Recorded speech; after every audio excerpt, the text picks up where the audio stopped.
بسم اللہ الرحمن الرحیم۔ اسلامزم چینل کے معزز دوستو السلام علیکم۔ حضرت آدم کی وفات اور حضرت نوح علیہ السلام کی پیدائش کے درمیان 10 قرون کا دورانیہ تھا اور 10 کے 10 قرون ہی فطرت اسلام پر تھے۔ قرن سے مراد نسل یا صدی ہے۔ اس صالح زمانے کے گزر جانے کے بعد قوم بت پرستی میں مشغول ہو گئی، جیسے کہ قرآن مجید میں اللہ تعالیٰ نے ارشاد فرمایا ہے، اور بولے ہرگز نہ چھوڑنا اپنے خداؤں کو، اور ہرگز نہ چھوڑنا ود اور سوا اور یاغوس اور یعوق اور نصر کو۔ حضرت عبداللہ بن عباس رضی اللہ عنہ فرماتے ہیں کہ در حقیقت ود، سوا، یاغوس، یعوق اور نصر حضرت نوح علیہ السلام کی قوم کے نیک لوگ تھے۔ ود نیک، متقی اور صالح انسان تھا اور اپنی قوم میں ہر دل عزیز تھا۔ شہر بابل میں اس کا انتقال ہوا اور وہیں اس کو دفن کیا گیا۔ اس کی تدفین کے بعد لوگوں نے اس کی قبر پر جمع ہو کر ماتم اور گریہ زاری شروع کر دی۔ شیطان ملعون نے جب ان کی گریہ زاری اور بے قراری کو دیکھا تو انسانی شکل میں ان کے پاس آ کر شریک غم ہو گیا۔ کہنے لگا، تمہاری اس گریہ زاری کو دیکھ کر میں چاہتا ہوں کہ میں تمہیں اس ود کی شکل کا بت بنا دوں، جسے تم اپنی مجلس میں سجا کر غم بھی غلط کرتے رہو اور اس کی یاد بھی تازہ رہے۔ وہ سب شیطان کے بہکاوے میں ایسے آئے کہ سب نے کہا کہ کیا ہی اچھا ہے اگر تم ایسا کر دو۔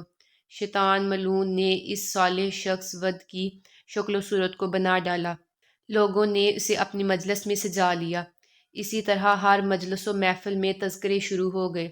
شیطان نے جب ساری قوم کو اس کی یاد میں دیکھا تو ایک اور تیر چلاتے ہوئے کہا کہ تم سب لوگوں کے لیے اس کی ایک ایک شکل بنا دیتا ہوں، انہیں اپنے اپنے گھروں میں سجا لو اور اس کی یاد سے اپنے دلوں کو سامان تسکین فراہم کرتے رہو۔ لوگ اس پر آمادہ ہو گئے۔ شیطان نے اس کی اتنی شکلیں بنا دیں کہ ہر گھر میں ود کی شکل کا بت موجود تھا۔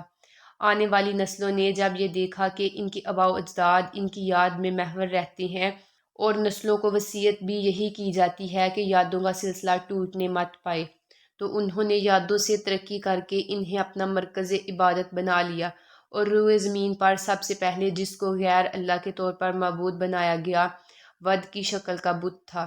اس سے پتہ چلتا ہے کہ جس بت کو بھی دنیا میں پوجا گیا، اس کی ابتدا اسی بت سے ہوئی۔ رفتہ رفتہ انہی شکلوں کو باقاعدہ ایک مجسمے میں تبدیل کر دیا گیا، جس سے ان کا اعتقاد اس کے لیے اور مضبوط و مستحکم ہو گیا۔ اسی طرح دوسرے بت بھی ان کے معبود بن گئے۔ بدترین مخلوق۔ ایک مرتبہ حضرت سلمہ اور حضرت ام حبیبہ رضی اللہ عنہا رسول اللہ صلی اللہ علیہ وآلہ وسلم کے حضور حاضر خدمت تھیں۔ در اثناء انہوں نے ایک گرجا کا تذکرہ کیا جو ماریہ نام سے موسوم ہے۔ انہوں نے سرزمین حبشہ میں دیکھا تھا۔ امہات المومنین رضی اللہ عنہا نے جب اس کی خوبصورتی اور اس میں آویزہ تصاویر کا ذکر کیا تو حضور صلی اللہ علیہ وآلہ وسلم نے ارشاد فرمایا کہ زمانہ قدیم میں جب کوئی نیک اور صالح شخص وصال کر جاتا تو یہ لوگ اس کی قبر پر مسجد تعمیر کر لیتے، اس شخص کی تصویر بنا کر ان کو گرجوں میں سجا لیتے۔ یہ لوگ اللہ تعالیٰ کے نزدیک بدترین مخلوق ہے۔ تو دوستو، یہی تک تھی ہماری آج کی ویڈیو۔ اسی طرح کی مزید اسلامک ویڈیو دیکھنے کے لیے ہمارے چینل اسلامزم کو سبسکرائب کریں۔ اپنا اور اپنے ساتھ کے لوگوں کا خیال رکھیں۔ شکریہ۔ اللہ حافظ۔